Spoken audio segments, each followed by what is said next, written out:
Graines de scientifique, le podcast des petits curieux des 4 ans.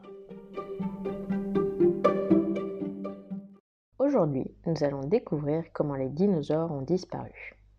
Pour l'expérience d'aujourd'hui, il te faudra une balle et un lavabo ou une bassine remplie d'eau.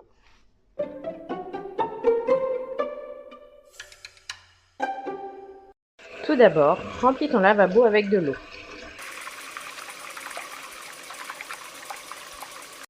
Prends ensuite ta balle et jette-la dans l'eau. Que s'est-il passé? Tu peux recommencer plusieurs fois en mettant plus ou moins de force dans ta balle. La balle éclabousse partout. On va maintenant imaginer que cette balle était en fait un astéroïde frappant la Terre. Il s'est passé exactement la même chose. Cet astéroïde, en frappant la Terre, a éclaboussé partout. S'il est tombé dans l'eau, ça a fait des tsunamis et ça a projeté beaucoup d'eau dans le ciel. Et s'il est tombé sur de la Terre, ça a projeté plein de poussière de pierre dans le ciel. Et toute cette poussière s'est accumulée dans l'atmosphère. Et en même temps qu'il y a eu cet astéroïde, il y avait aussi plein de volcans qui crachaient du feu et qui ont envoyé plein de poussière dans l'atmosphère. Et qu'est-ce qui se passe quand il y a plein de poussière dans l'atmosphère? Les rayons du soleil brillent moins fort. Et comme ils brillaient moins fort, les plantes se sont mises à disparaître. Et comme les plantes disparaissaient, les animaux qui s'en nourrissaient se sont mis à disparaître et à mourir.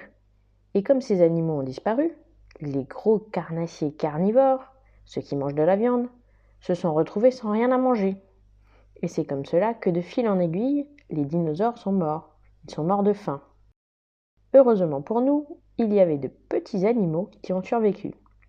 Il y a les oiseaux, il y a certains reptiles, et surtout, il y a les mammifères. Et il se trouve que nous sommes des mammifères. Donc nous avons eu de la chance, nos ancêtres à l'époque ont survécu. Mais ce n'étaient pas encore des humains, ni même des singes. En effet, les premiers primates, les premiers singes, sont apparus environ 10 millions d'années après la disparition des dinosaures.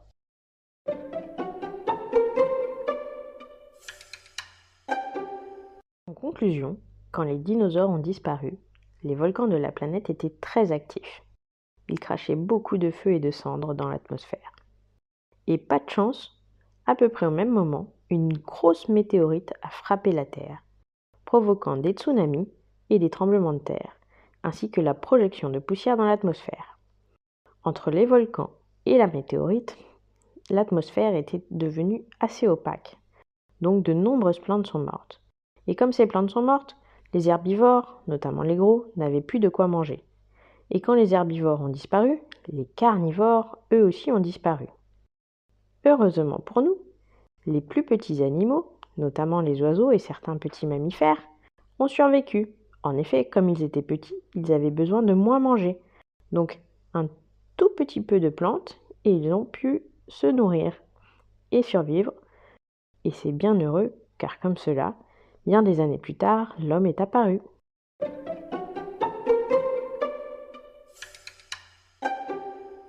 Une dernière anecdote pour la route. Sais-tu qu'au temps des dinosaures, il y avait encore des volcans qui crachaient du feu sur la Lune? Ça devait être quelque chose à voir, non? Voilà, l'épisode du jour est terminé. J'espère qu'il vous a plu. N'hésitez pas à me laisser un message pour me dire ce que vous en avez pensé. En tout cas, on se retrouve la semaine prochaine sur Graines de Scientifique pour un nouvel épisode. Pour aller plus loin, on se retrouve sur grainesdescientifique.fr. Et si vous voulez poser des questions, n'hésitez pas à me contacter sur Instagram ou Facebook.